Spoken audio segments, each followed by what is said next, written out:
We're glad you could join us on Wellness Talk Radio. I'm Kris Costello, and our guest today is Dr. Caldwell B. Esselstyn, a surgeon, clinician, and researcher at the Cleveland Clinic for more than 35 years. Dr. Esselstyn also organized the first national conference on the elimination and prevention of heart disease. In 2005, he became the first recipient of the Benjamin Spock Award for Compassion in Medicine. Dr. Esselstyn is an Olympic gold medalist in rowing and was awarded the Bronze Star as an Army surgeon in Vietnam. Dr. Esselstyn and his wife, Ann Esselstyn, have followed the plant-based diet for more than 20 years. They work together to counsel patients in Cleveland. Dr. Esselstyn has also written an amazing new book, Prevent and Reverse Heart Disease, the revolutionary, scientifically proven, nutrition-based cure. Dr. Esselstyn, thanks so much for joining us. Well, thank you, Kris. It's a pleasure to be with you. So we are really excited about your book. You know, this country is just in a free-fall crisis, as I'm sure you are well aware of, with heart disease and obesity and all of those conditions. But I really want to start with where you come from on this, because it's fascinating. You were an Army surgeon in Vietnam. You ended up at the Cleveland Clinic as a surgeon, and your family, sounds like, had a lot of heart disease. Let me just say that I think that the truth be known that heart disease is nothing more than a toothless paper tiger that need never even exist. And if it does exist, it need never, ever progress. This is a foodborne illness. Yes, as far as my own family is concerned, my dad had his first heart attack at age 43. But I think if we really take our cue from the global perspective, it's fascinating when you begin to look across the various cultures on this planet where heart disease is virtually non-existent. For instance, if you happen to be a heart surgeon and you wanted to set up a practice either in the Papua Highlands in New Guinea, the rural Chinese, Central Africa, or the Tarahumara Indians in northern Mexico, forget it. You better plan on selling pencils, because there's just not going to be any heart disease there. So you could definitely see where the markets are with this, it sounds like. But Dr. Esselstyn, I want to ask you about, when you first started out in the Cleveland Clinic, you were basically doing heart surgeries, correct? Never. No, I was okay.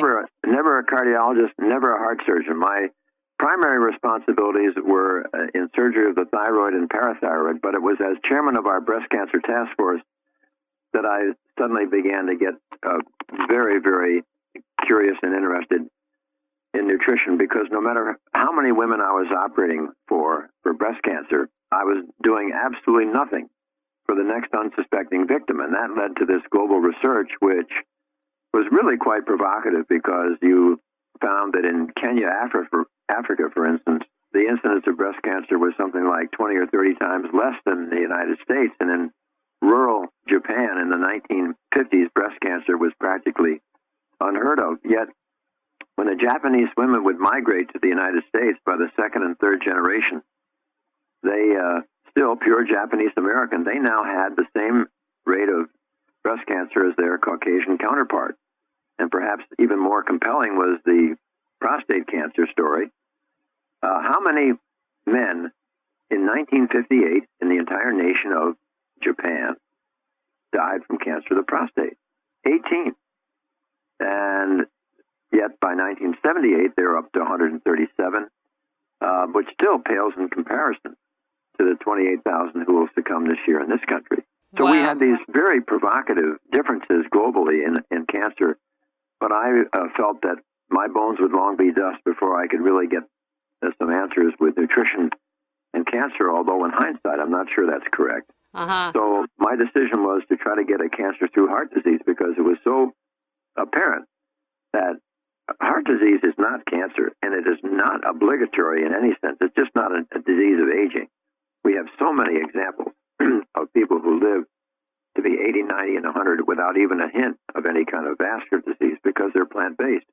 And so that was sort of the provocative start of all this. And there was another very intriguing story that occurred, and that was what happened in World War II. It was characteristic of the Axis powers of Germany when they overran the Low Countries of Holland and Belgium, and they occupied Denmark and Norway.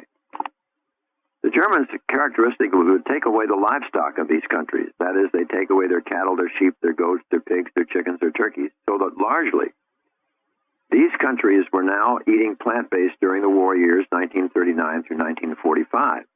And there is a very interesting scientific paper about Norway during that time when their rates of heart disease and stroke absolutely plummeted during 1939 to 1945 when they were deprived of their meat and dairy. And yet, as soon as there was a cessation of hostilities, and back came the meat, back came the dairy, and zoom, up went the strokes and heart attacks again. Very provocative. So there's a very strong correlation. Yes, and if you look at the results of our young men, for instance, who have succumbed in combat in Vietnam and Korea, 80% of our 20-year-old GIs who died in combat, at autopsy, there was evidence of coronary artery disease that could be seen without a microscope. And it was not enough yet to cause heart attacks or clinical events. Those still are several decades away. But it was extremely informative that we are doing something in this culture that is creating this epidemic of disease, and we now pretty well absolutely know the answer. And the exciting thing is that there's something that every person can do to prevent this from happening. Good health is not accidental, and it's so empowering when people begin to understand it. And you are definitely a man on a mission. I know in Prevent and Reverse Heart Disease, you mentioned that your dream is to see the eradication of heart disease. Is that correct? Well, if we can see it in other cultures, I think that we can do it eventually in this country as well. I mean, for instance, look what happened, how educated people became with smoking. I know that when I first finished all my training, if we ever had guests over at the house, and this was in early 1960s, it would be inhospitable if you didn't put out ashtrays and bring in cigarettes for them to, these guests, to smoke while they were in your house. Well, nobody would ever dream of that today. There has been a tremendous education program where people really now fully understand the tremendous dangers of cigarette smoking. And now we have to start all over again and do the same thing with certain foods. And if I've got a moment, I'd like to explain how that works. I'd like to, though, if we can, just talk a little bit about, first of all, let's go back to the basics. What is heart disease and what causes these strokes and these heart attacks? Let's talk about where there is agreement. All experts would agree that where this disease has its inception, where it starts, is at this remarkable, delicate, one-layer thick lining of our blood vessels. It has a name, the endothelial cells. This is a remarkable lining because the endothelial cells, when they're working correctly, make lots and lots of this wonderful molecule that we call nitric oxide. And it has amazing functions. Nitric oxide is what keeps our blood flowing smoothly. Nitric oxide is what allows our arteries to widen and dilate whenever we exercise or go upstairs to deliver more blood to the muscles that need that blood. Nitric oxide prevents inflammation from developing in the wall of the arteries, and nitric oxide prevents the formation of blockages or plaque. So you might be saying, well, now wait a minute. With that wonderful mechanism, why does anybody ever have vascular disease? Well, in the last 15 and 18 years, we have, through research, it is very clear now exactly what are the foods that imperil, impoverish, compromise, and injure those delicate endothelial cells and their capacity to make that wonderful nitric oxide. What happens? Every time certain processed oils pass your lips, you imperil and injure your endothelial cells. Yes, olive oil, corn oil, soybean oil, safflower oil, sunflower oil, soybean oil, all those processed oils, and dairy. Yes, milk, cream, butter, ice cream, cheese, yogurt, and anything with a mother, anything with a face, meat, fish, and chicken.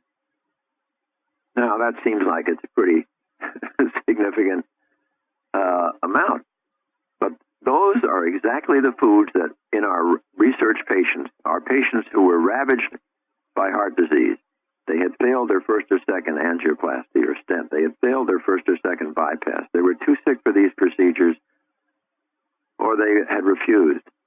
And a number were told they wouldn't live out the year.